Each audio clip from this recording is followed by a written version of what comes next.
افلا يتدبرون القرآن ام على قلوب اقفالها، تو کیا یہ لوگ قرآن میں غور نہیں کرتے یا دلوں پر قفل لگ رہے ہیں؟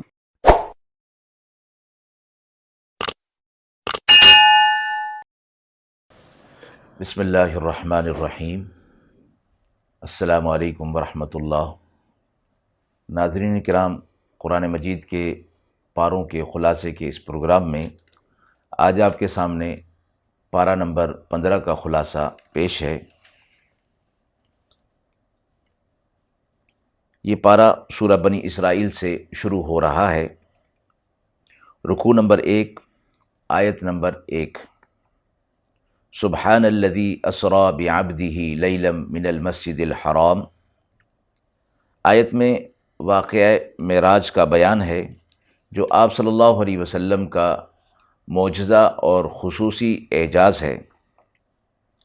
بعبدہ، آپ صلی اللہ علیہ وسلم کو اپنا عبد بیان فرمایا، اس میں خاص محبت کی طرف اشارہ ہے۔ معراج کے جسمانی اور روحانی ہونے پر مختلف دلائل ہیں، البتہ جسمانی ہونے پر قرآن و سنت کے دلائل موجود ہیں۔ بارکنا حولہ لنریہ من آیاتنا، مراد پوری زمین شام ہے کہ اللہ نے یہاں برکت رکھی، اور برکت دونوں قسم کی برکات، دینی بھی اور دنیاوی بھی۔ دینی برکات یہ کہ تمام انبیاء علیہ الصلوۃ والسلام، اکثر انبیاء علیہ الصلوۃ والسلام سابقین کا قبلہ، مسکن اور مدفن یہ سرزمین رہی ہے، اور دنیاوی برکات یہ ہیں کہ اس کی سرزمین کا سرسبز ہونا، عمدہ چشمے، نہریں، باغات وغیرہ کا ہونا، یہ اس کی دنیاوی برکات ہیں۔ آیت نمبر 9۔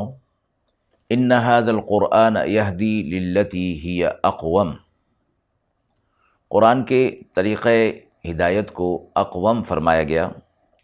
اس سے مراد وہ راستہ ہے جو منزل تک پہنچانے میں قریب تر ہو، آسان ہو اور خطرات سے خالی ہو۔ اس حوالے سے قرآن مجید صراط مستقیم ہے، ہدایت ہے، رہنمائی ہے۔ رکوع نمبر 2، آیت نمبر 15۔ من اہتدی فانما یہتدی لنفسہ، جو کوئی ہدایت پر آ جائے گا تو وہ ہدایت اسی کے لیے ہوگی، اور جو کوئی گمراہی کی طرف جائے گا اس کا خمیازہ بھی اسے خود ہی اٹھانا ہوگا، اور آخرت میں کوئی کسی کا بار نہیں اٹھائے گا، ہر شخص اپنے اعمال کا بار خود اٹھائے گا۔ رکوع نمبر 3، آیت نمبر 23-24۔ وَقَضَىٰ رَبُّكَ أَلَّا تَعْبُدُوا إِلَّا إِيَّاهُ۔ اس آیت میں 2 حکم دیے گئے، ایک توحید کا اور دوسرا والدین کے حقوق کا۔ والدین کے حقوق توحید کے فوراً بعد رکھے گئے۔ اس سے معلوم ہو گیا کہ اللہ کا حق ادا کرنے کے بعد سب سے بڑا حق انسانوں میں والدین کا ہے۔ والدین کی حق تلفی کی سزا دنیا میں بھی ملتی ہے۔ والدین کے ادب کی رعایت کا حکم دیا گیا، خصوصی طور پر بڑھاپے کی عمر کو جب وہ پہنچ جائیں تو ان کے ساتھ نرمی اور آسانی کا معاملہ کرنے کی ہدایات دی گئی ہیں۔ آیت نمبر 26-27۔ وَآتِ ذِی الْقُرْبَىٰ حَقَّهُ وَالْمِسْکِینَ، قرابت والے، مسکین، مسافر، ان کا حق دو، اور بے موقع اپنے مال کو مت اڑاؤ۔ معصیت اور بے موقع مال کے اڑانے کو تبذیر کہا جاتا ہے۔ جائز موقع پر مال کو خرچ کرنا اور ضرورت سے زیادہ مال کو خرچ کر دینا، اس کو اسراف کہا گیا۔ دونوں چیزیں اللہ کے نزدیک ناپسندیدہ ہیں۔ یہاں تبذیر کا ذکر ہے، اور تبذیر کا ذکر فرماتے ہوئے یہ فرمایا گیا کہ یہ تبذیر کرنے والے شیطان کے بھائی ہیں، اور شیطان اپنے رب کا بڑا ناشکرا ہے۔ رکوع نمبر 4 آیت نمبر 31، وَلَا تَقْتُلُوا أَوْلَادَكُمْ خَشْيَةَ إِمْلَاقٍ۔ جاہلیت کے زمانے کی ظالمانہ جو ایک عادت تھی، روایت تھی، اس کی اصلاح فرمائی گئی۔ کثرت آبادی کی وجہ سے کفالت نہ کر سکنے کا خوف، اس کے پیچھے بھی یہی نظریہ کار فرما ہے۔ رزق کا ذمہ دار اپنے آپ کو سمجھ لیا گیا ہے، اس لیے یہ فیصلہ کیا جاتا ہے کہ بچے زیادہ ہوں گے تو ان کی کفالت کرنا، ان کا بار اٹھانا مشکل ہوگا۔ حدیث مبارکہ میں فرمایا گیا کہ تمہارے ضعیف اور کمزور طبقہ کی وجہ سے اللہ کی طرف سے تمہاری مدد کی جاتی ہے اور تمہیں رزق دیا جاتا ہے، اس لیے حکم دیا گیا کہ تم انہیں قتل مت کرو، ہم تمہیں بھی رزق دیتے ہیں، انہیں بھی رزق دیتے ہیں، ان کا قتل کرنا بہت بڑا گناہ ہے۔ آیت نمبر 32، وَلَا تَقْرَبُوا الزِّنَا، زنا کے قریب بھی نہ جاؤ۔ یہ بے حیائی کا کام ہے۔ جب انسان میں حیا ہی نہ رہے تو وہ انسانیت سے محروم ہو جاتا ہے۔ یہاں آیت میں زنا کرنے کی بات نہیں فرمائی گئی، بلکہ فرمایا کہ اس کے قریب بھی نہ جاؤ۔ محدثین مفسرین فرماتے ہیں کہ ہر ایسے کام کہ جو زنا کے قریب لے جانے والے ہوں، ان سے اجتناب کرنے کا حکم دیا جا رہا ہے کہ جب ان سے بچا جائے گا تو پھر اس کام میں نہیں پڑا جائے گا، اور جب ان کو اختیار کر لیا جائے گا تو امکانات اس کام میں پڑنے کے زیادہ ہو جائیں گے۔ حدیث مبارکہ میں فرمایا گیا، اذا فاتک الحیا فافعل ما شئت، جب تم میں حیا نہ رہے تو پھر تم جو چاہو کرو۔ حدیث مبارکہ میں ہے، اذا فاتک الحیا فافعل ما شئت، یعنی جب تم سے حیا ہی جاتی رہے تو پھر تم جو چاہو کرو۔ آپ صلی اللہ علیہ وسلم نے حیا کو ایمان کا شعبہ قرار دیا۔ الحیاء شعبۃ من الایمان۔ معاشرتی فساد جو زنا کی وجہ سے پھیلتا ہے، اس کی کوئی حد نہیں رہتی۔ یہ جرم بہت سے جرائم کا پیش خیمہ ثابت ہوتا ہے، یعنی اس کی وجہ سے اور بہت سارے جرائم پھیلتے ہیں اور معاشرے کا امن بالکل تباہ اور برباد ہو جاتا ہے۔ اس لیے یہاں یہ ایک اسلوب اور ترتیب یہ نہیں فرمائی کہ زنا نہ کرو، بلکہ فرمایا وَلَا تَقْرَبُوا الزِّنَا، یعنی زنا کے قریب بھی نہ جاؤ۔ مفسرین فرماتے ہیں اس سے مراد زنا کی طرف لے جانے والے جتنے بھی عوامل ہیں، ان سب سے بچنے کی تاکید اس آیت کے اندر فرمائی جا رہی ہے۔ آیت نمبر 33، وَلَا تَقْتُلُوا النَّفْسَ الَّتِي حَرَّمَ اللَّهُ إِلَّا بِالْحَقِّ۔ قتل ناحق کا جرم عظیم ہونا اس آیت کے اندر فرمایا گیا۔ تمام مذاہب میں مسلم ہے یہ بات کہ کسی کو ناحق قتل کرنا گناہ عظیم ہے۔ آپ صلی اللہ علیہ وسلم نے فرمایا، ساری دنیا کی تباہی اللہ کے نزدیک اس سے ہلکی ہے کہ کسی مومن کو ناحق قتل کیا جائے۔ قرآن مجید کی ایک آیت میں فرمایا گیا، وَمَن يَقْتُلْ مُؤْمِنًا مُتَعَمِّدًا فَجَزَاؤُهُ جَهَنَّمُ خَالِدًا فِيهَا وَغَضِبَ اللَّهُ عَلَيْهِ وَلَعَنَهُ وَأَعَدَّ لَهُ عَذَابًا عَظِيمًا۔ جس کسی نے بھی کسی مومن کو ناحق قتل کیا، اللہ رب العزت اسے ہمیشہ ہمیشہ کے لیے جہنم میں ڈالے گا، اور اللہ کی لعنت ہوگی اور عذاب عظیم ہوگا۔ یہ تو مومن کے قتل کے حوالے سے تھا، اور عام قتل کے حوالے سے بھی فرمایا گیا، من قتل نفسا بغیر نفس او فساد فی الارض فکأنما قتل الناس جمیعا۔ جس کسی نے کسی ایک کو ناحق قتل کیا، گویا اس نے پوری انسانیت کو قتل کیا۔ تو یہ قتل ناحق انتہائی جرم عظیم ہے، اور مقتول کے قصاص کے حوالے سے بھی فرمایا گیا کہ حق اس کے ولی کو ہے کہ وہی قصاص لے سکتا ہے۔ اسی طرح فرمایا کہ ظلم کا جواب ظلم نہیں۔ اگر کوئی مجرم ہے، مقتول ہے، تو قاتل ہے، تو اس کے جرم کی جو سزا ہوگی، اس سزا دینے میں بھی عدل اور انصاف کے تقاضوں کو پورا کیا جائے گا۔ یہ نہ ہو کہ سزا کا اختیار ملنے پر اس کے ساتھ ظلم کیا جائے۔ سزا میں بھی انصاف کی رعایت کی جائے۔ فلا یسرف فی القتل میں یہ مراد ہے۔ آیت نمبر 34، وَلَا تَقْرَبُوا مَالَ الْيَتِيمِ، یتیم کے مال کے قریب بھی نہ جاؤ۔ سورہ نساء کے ابتدائی آیات کے اندر بھی یتیم کے مال کی تاکید کی گئی کہ اس کا مال کھانا انتہائی گناہ عظیم ہے، اور فرمایا کہ جب تمہارے پاس یتیم کا مال ہو تو جب تک وہ یتیم اپنی سمجھداری کی عمر کو نہ پہنچ جائے وہ مال اس کے حوالے نہ کرو۔ البتہ یتیم اگر تمہاری کفالت میں ہے تو اس کی کفالت کے اخراجات اس کے مال میں سے بقدر ضرورت لیے جا سکتے ہیں۔ وَأَوْفُوا بِالْعَهْدِ، اپنے عہد کو پورا کرو۔ لوگوں کے ساتھ جو معاہدات ہوتے ہیں، جو وعدے ہوتے ہیں، ان کو پورا کرنا بھی ضروری ہے۔ إِنَّ الْعَهْدَ كَانَ مَسْئُولًا، تمہارے عہدوں کے بارے میں، وعدوں کے بارے میں اللہ کے ہاں پوچھ ہوگی۔ آیت نمبر 35، وَأَوْفُوا الْكَيْلَ إِذَا كِلْتُمْ وَزِنُوا بِالْقِسْطَاسِ الْمُسْتَقِيمِ، لین دین کے معاملات میں ناپ تول کی کمی کرنا یہ بھی گناہ کے اندر شامل ہے، اور فرمایا کہ اس کو پورا کرو۔ ذَلِكَ خَيْرٌ وَأَحْسَنُ تَأْوِيلًا، یہ تمہارے لیے بہت ہی بہتر ہے، یعنی تمہارے آپس کے حقوق کی ادائیگی کے حوالے سے بھی اور تمہارے کاروبار کے حوالے سے بھی یہ چیز بہت بہتر ہے۔ شرعی طور پر بھی اور طبعی طور پر بھی کوئی شریف النفس آدمی اس ناپ تول کی کمی کو اور اس بددیانتی کو قبول نہیں کرتا، پسند نہیں کرتا۔ آیت نمبر 36، وَلَا تَقْفُ مَا لَيْسَ لَكَ بِهِ عِلْمٌ، بغیر تحقیق کے کسی بات پر عمل کرنے کی ممانعت فرمائی گئی، اور ایک اور آیت میں فرمایا کہ بغیر تحقیق کے بات آگے بھی نہ پہنچائی جائے۔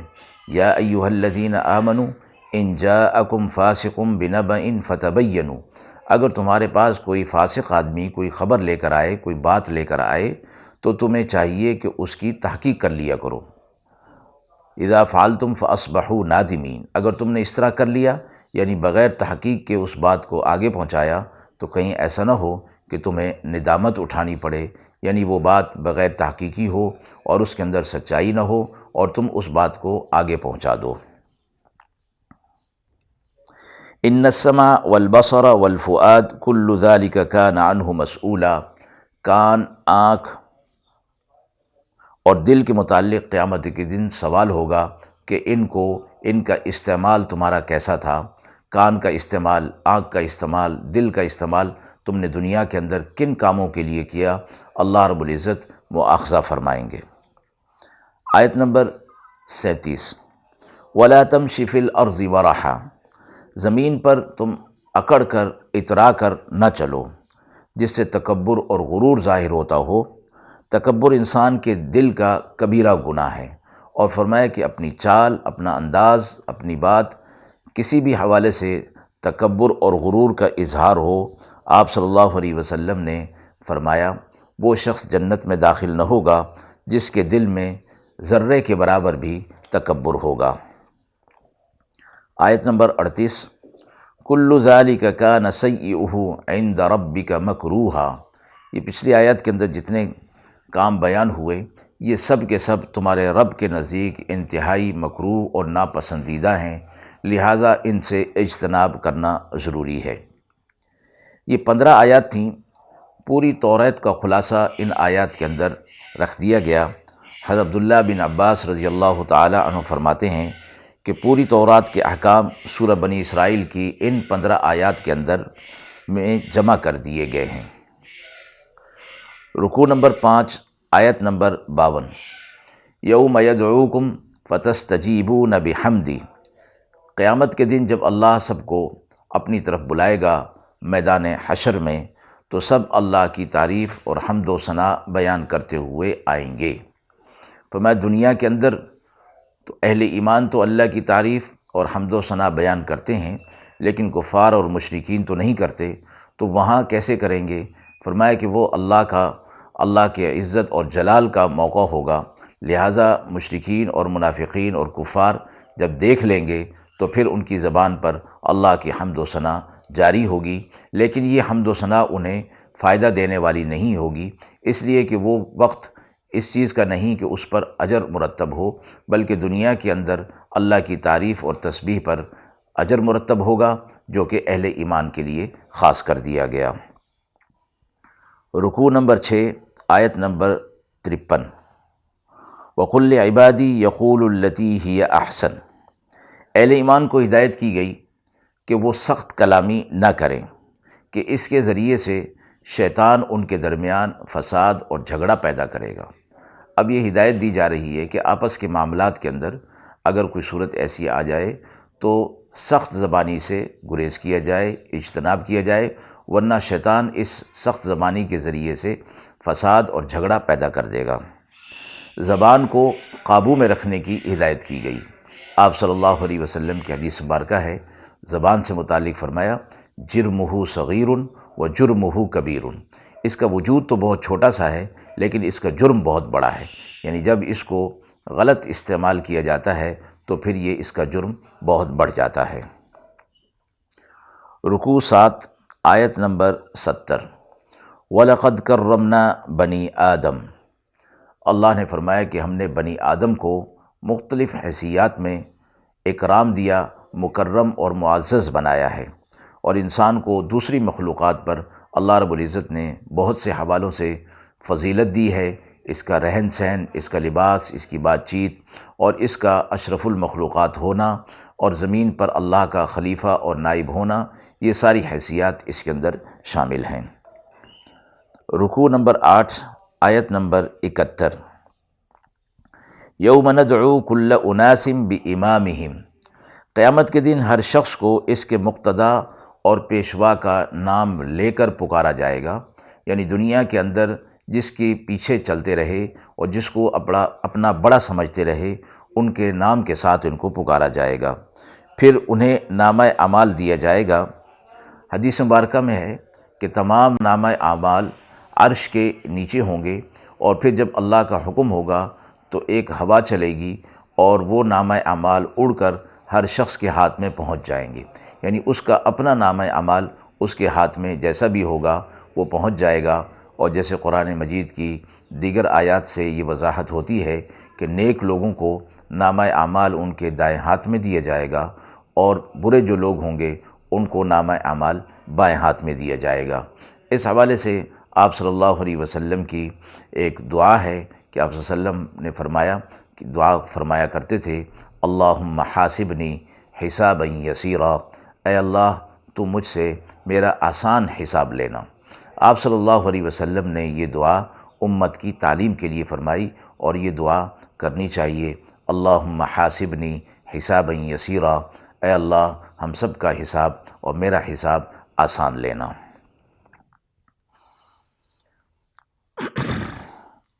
رکوع نمبر 9 آیت نمبر 82، وَنُنَزِّلُ مِنَ الْقُرْآنِ مَا هُوَ شِفَاءٌ وَرَحْمَةٌ لِّلْمُؤْمِنِينَ۔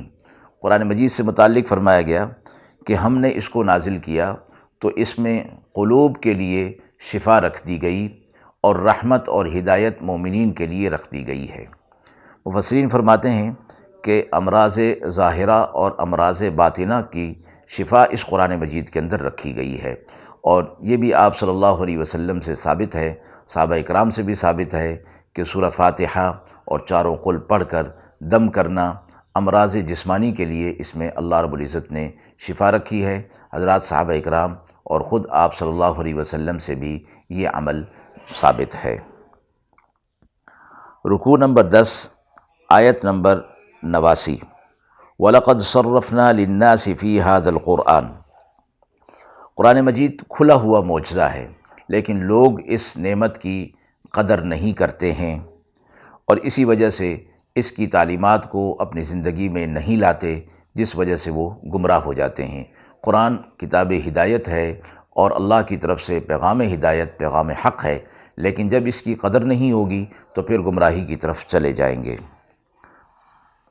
رکوع نمبر 11 آیت نمبر 100، قُلْ لَوْ أَنْتُمْ تَمْلِكُونَ خَزَائِنَ رَحْمَةِ رَبِّي۔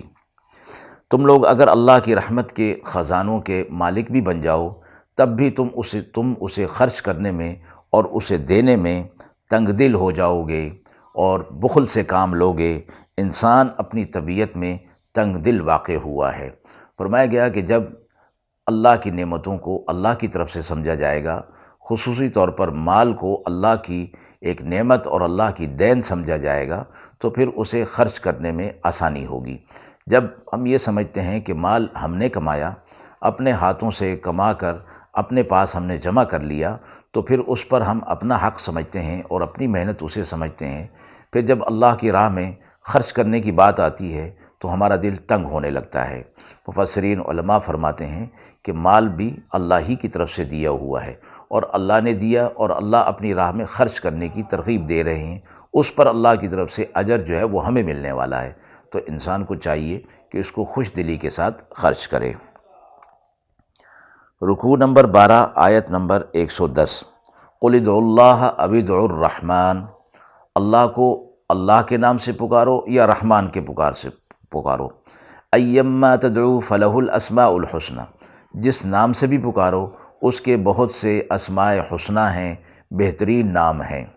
اور روایت میں آتا ہے کہ مسلمان اللہ کو اللہ کے نام سے اور رحمان کے نام سے پکار رہے تھے، تو مشرکین نے کہا کہ یہ تو دو خداؤں کو پکار رہے ہیں۔ تو جواب میں فرمایا گیا کہ اللہ کے نام سے پکارا جائے یا رحمان کے نام سے، یا دیگر جو اسماء حسنہ ہیں، جو صفاتی نام ہیں، ان سے اللہ کو پکارا جا سکتا ہے۔ اور اسی آیت میں آگے فرمایا وَلَا تَجْهَرْ بِصَلَاتِكَ، اور نماز میں تلاوت اونچی آواز سے نہ کرو۔ اس کا ادب بتایا گیا، نہ ہی بہت زیادہ اونچی آواز اور نہ بہت زیادہ کم، بلکہ درمیانی اعتدال والی آواز ہونی چاہیے۔ سورہ کہف مکی ہے۔ حضرت ابو درداء رضی اللہ تعالی عنہ سے روایت ہے کہ جو شخص سورہ کہف کی پہلی 10 آیتیں یاد کر لے گا، اللہ رب العزت اسے دجال کے فتنے سے محفوظ رکھیں گے۔ اسی طرح آپ صلی اللہ علیہ وسلم نے ایک اور حدیث میں فرمایا کہ جو شخص جمعے کے دن سورہ کہف کی تلاوت کرے گا، اللہ رب العزت اس کے لیے ایک نور پیدا کریں گے جو اگلے جمعے تک رہے گا۔ پھر اگلے جمعے پھر پڑھ لے گا، تلاوت کر لے گا، تو پھر اگلے جمعے تک اسی طرح یہ سلسلہ چلتا رہے گا۔ اس صورت میں اصحاب کہف کا مشہور واقعہ بیان ہوا ہے، اسی حوالے سے اس صورت کا نام بھی سورہ کہف ہے۔ رکوع نمبر 13 آیت نمبر 1۔ الحمد للہ الذی انزل علی عبدہ الکتاب ولم یجعل لہ عوجا، قرآن مجید ہر لحاظ سے مکمل کتاب ہے، اللہ کا قانون ہے، اس میں کوئی ٹیڑھا پن نہیں ہے۔ جو کوئی اس میں ٹیڑھا پن تلاش کرنے کی کوشش کرے گا وہ اس میں تلاش نہیں کر سکے گا، کیونکہ یہ انسانی کلام نہیں، اللہ کا کلام ہے۔ پھر اس کی حفاظت اور اس کا صحیح اور برحق ہونا اور اقوم ہونا، یعنی صراط مستقیم کی ہدایت ہونا، یہ اللہ کی طرف سے اس کی خصوصیات بتائی گئی ہیں۔ رکوع نمبر 14 آیت نمبر 13۔ نحن نقص علیک نبأہم بالحق، اس واقعے کے بتانے کی نسبت اللہ تعالیٰ اپنی طرف کر رہے ہیں کہ یہ واقعہ ہم آپ کو بتا رہے ہیں۔ آپ کو اس واقعے کی کوئی ظاہری صورت نہیں کہ جو آپ تک پہنچ سکے اور آپ کو معلوم ہو سکے، اس سے بھی اور اس قسم کی دیگر آیات سے بھی آپ صلی اللہ علیہ وسلم کا نبی برحق ہونا ثابت ہوتا ہے۔ رکوع 15 آیت نمبر 18۔ وَتَحْسَبُهُمْ أَيْقَاظًا وَهُمْ رُقُودٌ، اصحاب کہف طویل نیند میں مبتلا تھے، اللہ رب العزت نے ان پر یہ نیند طاری کر دی تھی، اور اس حالت پر تھے کہ دیکھنے والا انہیں بیدار سمجھے، یعنی وہ کروٹ بھی بدل رہے تھے اللہ کے حکم سے، تاکہ ایک ہی کروٹ پر لیٹے رہنے سے ان کے جسم گل نہ جائیں اور وہاں پر کوئی زخم وغیرہ نہ ہو جائیں۔ وَكَلْبُهُمْ بَاسِطٌ، ان کا کتا بھی ان کے ساتھ تھا۔ یہ اصحاب کہف کا کتا ساتھ لگ گیا تو اس لیے قرآن میں اس کا ذکر بھی آ گیا۔ علماء نے فرمایا کہ جب ایک کتا اصحاب کہف جو کہ صالحین میں سے تھے ان کے ساتھ لگا تو ذکر اللہ نے ان کا قرآن میں کر دیا، اس کا قرآن میں کر دیا۔ تو جو انسان صالحین کے ساتھ اپنی صحبت رکھے گا، اپنا تعلق اور اپنی محبت رکھے گا، اس کو اللہ کی طرف سے اعزاز اور اکرام کیسے نہیں ملے گا۔ اور قرآن و حدیث میں نیک لوگوں کی صحبت اور نیک لوگوں کی معیت اختیار کرنے کا حکم دیا گیا۔ یا ایھا الذین آمنوا اتقوا اللہ وکونوا مع الصادقین۔ آیت نمبر 21۔ وَكَذَلِكَ أَعْثَرْنَا عَلَيْهِمْ، اصحاب کہف کے سونے اور جاگنے سے لوگ سمجھ لیں کہ قیامت کے دن اللہ مردوں کو کیسے زندہ کرے گا، یعنی جس طرح یہ لوگ وقتی طور پر سو گئے تھے اور دنیا سے بالکل غافل ہو گئے تھے اور گویا ایک لحاظ سے طویل مدت تک کے لیے سو گئے تھے، اسی طرح اللہ رب العزت قیامت کے دن بھی ان لوگوں کو اور مردوں کو زندہ کرے گا، اور قیامت کے دن ان کو زندہ کرنے کا وعدہ سچ ہے، اس لیے قیامت کے واقع ہونے پر کسی کو شبہ باقی نہ رہے۔ آیت نمبر 22، سَيَقُولُونَ ثَلَاثَةٌ رَابِعُهُمْ كَلْبُهُمْ، اب یہاں فرمایا گیا کہ کچھ لوگ کہیں گے کہ یہ اصحاب کہف 3 تھے اور چوتھا ان کا کتا تھا، کچھ کہیں گے کہ 5 تھے، چھٹا ان کا کتا تھا، کچھ کہیں گے کہ 7 تھے اور 8واں ان کا کتا تھا، اور روایت میں جس قول کو ترجیح دی گئی ہے وہ 7 کی تعداد اور 8واں ان کا کتا تھا۔ رکوع نمبر 16، آیت نمبر 23-24، وَلَا تَقُولَنَّ لِشَيْءٍ إِنِّي فَاعِلٌ ذَلِكَ غَدًا إِلَّا أَن يَشَاءَ اللَّهُ، اور ایسا نہ ہو کہ آپ کسی کام سے متعلق، آئندہ کے کسی کام سے متعلق کوئی کہیں اور اس میں انشاءاللہ نہ کہا جائے، تو فرمایا کہ یہ کام ٹھیک نہیں، آئندہ کے کسی کام کے لیے انشاءاللہ کا لفظ ضرور ہونا چاہیے۔ رکوع نمبر 17 میں دنیا کی بے ثباتی اور آخرت کی پائیداری کا بیان ایک مثال کے ذریعے، یعنی 2 اشخاص کے احوال کے ذریعے سے بتایا گیا۔ آیت نمبر 39، ما شاء اللہ لا قوت الا باللہ، حضرت انس رضی اللہ تعالی عنہ کی روایت ہے کہ آپ صلی اللہ علیہ وسلم نے فرمایا کہ جو شخص کسی چیز کو دیکھے اور وہ اس کی نظر میں پسندیدہ ہو تو وہ یہ کلمہ کہہ لے، یعنی ما شاء اللہ لا قوت، کوئی شخص کسی چیز کو دیکھے اور وہ اس کو پسند آ جائے تو وہ یہ کلمہ کہے، یعنی ما شاء اللہ لا قوت الا باللہ، تو وہ پسندیدہ چیز نقصان سے محفوظ رہے گی۔ اس لیے فرمایا گیا کہ اس طرح ضرور کرنا چاہیے، کوئی بھی چیز پسند آ جائے اور وہ پسندیدہ ہو، وہ خوبی والی ہو، تو ما شاء اللہ یا پورا ما شاء اللہ لا قوت الا باللہ کہنا چاہیے، اس سے نظر بد بھی نہیں لگتی۔ رکوع 18، آیت نمبر 46، المال والبنون زینۃ الحیاۃ الدنیا والباقیات الصالحات خیر عند ربک، دنیا کا مال و متاع، مال اولاد اور ان سے حاصل ہونے والا نفع اور فائدہ فرمایا قلیل ہے، ساری دنیا مل جائے تب بھی اس کو متاع قلیل کہا گیا، بہت کم ہے یہ۔ اس کی وجہ یہ کہ انسان کی زندگی بھی بہت کم ہے، دنیا کا سارا مال و متاع مل جائے تو یا تو یہ ہوگا کہ وہ خود انسان اس کو چھوڑ کر اس دنیا سے چلا جائے گا، یا یہ کہ یہ مال و متاع اس سے چھین لیا جائے گا، تو اس لیے اس کو متاع قلیل کہا گیا۔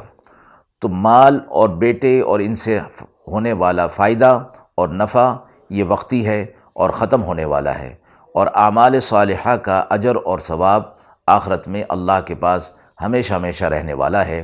اس لیے فرمایا والباقیات الصالحات خیر عند ربک، خیر بھی ہے اور اچھا بھی ہے اور اجر اللہ کے پاس محفوظ ہے۔ رکوع نمبر 21 سے حضرت موسیٰ علیہ السلام اور خضر علیہ السلام کا واقعہ جو تکوینی اور حکمتی عوامل پر مشتمل ہے، پارہ کے آخر میں اس کا ذکر ہوا، رکوع نمبر 21 سے، جو کہ پارہ نمبر 16 میں بھی جاری ہے، آیت نمبر 74 پر پارہ نمبر 15 مکمل ہوا۔ وآخر دعوانا ان الحمد للہ رب العالمین۔